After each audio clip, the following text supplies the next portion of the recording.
Say hello, Mr. Poe. Say hello. Hello, Sanguinous people in the place to be. As you can see, I got a new webcam, and I got a new webcam with a mic in it, so we can do this the right way. Thanks for all the great questions. Let's get started. Jonas asked, granted that the grapple system from the rulebook is overpowered, why did we go in the opposite direction, underpower it? And my response is that it's not underpowered at all. This goes to the nature of combat. If you make combat favor combat heavy characters too much to the point that non-combative characters can't get away from them and can't choose not to be involved in combat, if people want to do that, you create a game which favors combat heavy characters where basically everybody is at the mercy of combat heavy characters. This causes problems because then you get characters who can kill things, can kill anyone. And grapple is particularly bad for this. I don't believe in any combat system that makes a victim, someone who's simply being jumped by somebody, completely helpless. No matter how powerful their opponent is, you should at least get a chance to run. No matter how badass Jason Voorhees is, people got away from him. You know, he caught up with them later because he's Jason fucking Voorhees. But still, they got away. People get away from the Martians in War of the Worlds. People get away from bad guys all the time that are a lot more powerful than them. And I believe for dramatic purposes, you should be able to at least have a chance to run. They should have a chance to catch you, but you should have a good chance of running. Grapples in particular are pretty bad for this since they only punish non-combat characters. Grapples do nothing but preventing people from running away. The only people who would really benefit from running away are people not interested in fighting. So ultimately, they're only a blow against non-combat characters and do nothing to people who can actually fight. And to be honest, every single time I've had a character that was grappled and killed, I thought it was bullshit. Jonas also asked, what is your opinion of the Sanguinous Wiki as an impact, etc.? My opinion is take it or leave it. I like it. People seem to like it. It's amusing for them. I don't spend nearly as much time on it. It's mainly for you guys. You guys wanted it. You guys got it. And you guys get to flesh out your characters on it and do whatever you want. It's kind of like the journals, but not quite.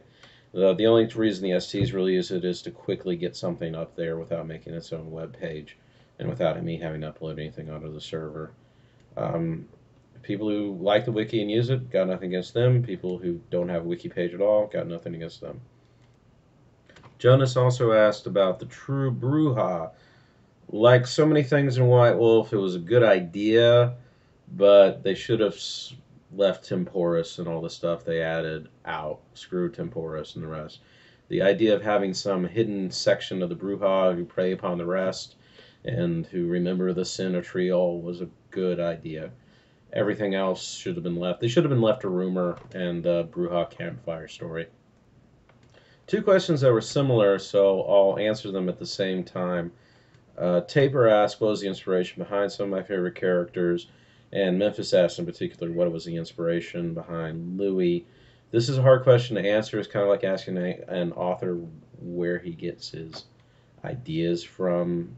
It's really hard to do that. To start with, Louis, he doesn't come from any particular place, but he takes his cues from a lot of different places. I've stolen bits and pieces here and there, but they by no means make the whole. He's his own thing. Machiavelli's The Prince is a definite inspiration behind him and his attitude towards politics. His mentality and all that, Time Bandit's evil, it's pretty good. And his way of talking is almost completely lifted from him. The Patrician from Discworld, definitely a inspiration. I mean, just this practical attitude towards politics and how to do things with a zero amount of bullshit. Lord, and his disposition in politics and his political situation, you'd have to know something about feudal Japanese history, but he's based on Lord Tokugawa, who was the last shogun of Japan and, well, the last person to found a shogunate line that lasted over 300 years. But yeah. Anyways, his politics are based on him. who is a very practical, shrewd, and rather cunning man. Other characters come from different places. Tyrell, for instance, is pretty much James Dean as a gangrel, but he's got his own thing going on. Most don't come from anywhere identifiable. They just come out of nothingness. They're archetypes that get fleshed out as things go on. You'd be surprised at how little I actually have worked out before I bring a character into play. Only one character I ever brought in was actually based on a character from fiction, and that was Maxwell the Malkavian. He was Johnny the Homicidal Maniac, up to and including his thing about saying just the last part of his name. My name's Maxwell, but you can call me Well. And most people said, well, I'm not inclined to call you Well.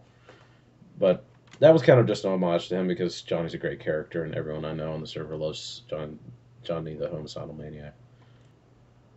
Taper asked me a rather sweet question. What's your favorite color? Black. It goes with everything, especially more black. Nick asked me, what's my favorite Tremere paths? Well, I can't tell you what my favorite path is. The green path. Because it's the only path where a Tremere can walk up to a tree and make it go, what if somebody picked your apples? Dan asks, what is your absolute favorite clan to play? What's your favorite discipline? And what's your favorite clan in general? First off, I have no absolute favorites. Everything has its ups and downs. I don't have absolute favorites anywhere in my life. Malkavians are some of the most fun to play. They're some of my most beloved characters, Malks, since they're so weird and unstructured, so they give you a lot of freedom to play around, and their base concept's pretty nice. Often, when I'm just a PC in the game, I end up playing a Brujah or a Malkavian or something at least Brujah-ish. I like to make my own reality a lot, so I don't operate in structure very well. So I tend, instead of being a headache, I tend just not to play Tremere or Ventru or Zamisi or Lasombra or anything like that, depending on the game. I pretty much enjoy every single clan. I played in every single clan in lots of different types of games, and I've enjoyed every single one of them.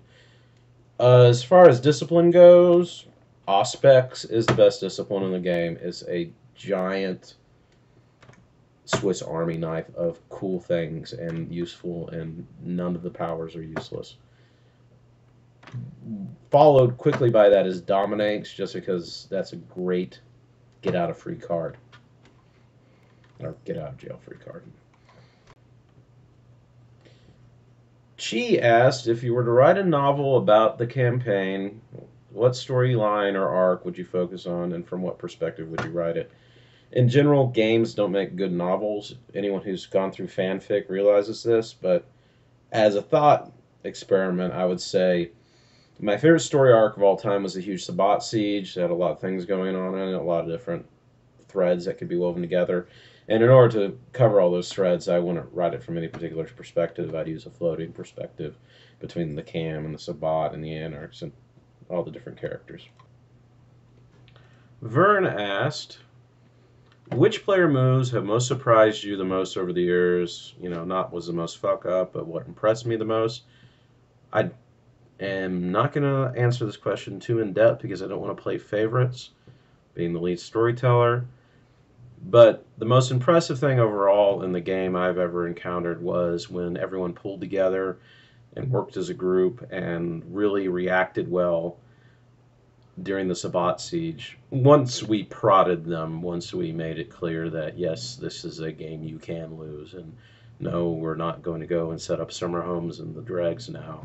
We need to, you need to actually fight for your lives here or else we're going to fuck you up.